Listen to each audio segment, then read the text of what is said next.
नमस्कार मंडळी, कसे आहात? आज मी केली ती महाराष्ट्रातील प्रत्येक घरात केली जाणारी सगळ्यात आवडती आणि लोकप्रिय डिश म्हणजे झुणका भाकर. माझी तरी खूप फेवरेट आहे. तुमची आहे का? कमेंटमध्ये नक्की सांगा.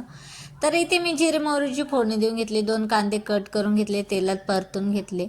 परतून झाल्यावर इथे लसूण आणि हिरवे मिरचीचा ठेचा करून घेतला मिक्सरमध्ये. तुम्ही हवं तर खलबत्त्यात कुटून घेऊ शकता. मी इथे मिक्सरमध्येच काढून घेतला जाडसर. तो परतून झाल्यावर हळद मीठ टाकून घेतलेलं आणि त्यामध्ये आपल्याला थोडं थोडं पीठ ॲड करायचं आणि हलवायचं व्यवस्थित. इथे प्रोसेसमध्ये तुम्ही बघालच कशा पद्धतीने. तर इथे थोडं थोडं बेसन ॲड करायचं आणि हलवायचं आणि त्याला थोडा कलर आला ना तेलकट, तेव्हाच आपल्याला पाणी ॲड करायचं इथे. तुम्ही बघितलं, मी इथे सगळं हलवून घेतलं व्यवस्थित आणि असा कलर आल्यावर पाणी टाकलं इथे.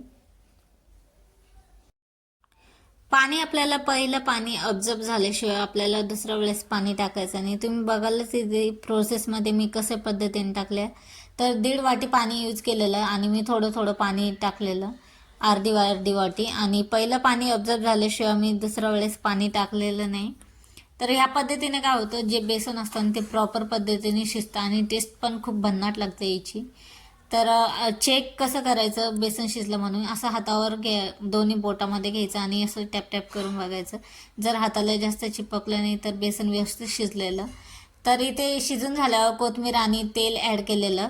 तर आणि या प्रोसेसमध्ये मी झाकण ठेवून 10 मिनटं कमी गॅसवर ठेवलेलं आणि खूप छान लागतं ज्वारी किंवा बाजरीच्या भाकरीसोबत. मला तरी खूप आवडतं प्रचंड. व्हिडिओ आवडला असेल तर लाईक शेअर नक्की करा आणि सबस्क्राईब करायला विसरू नका.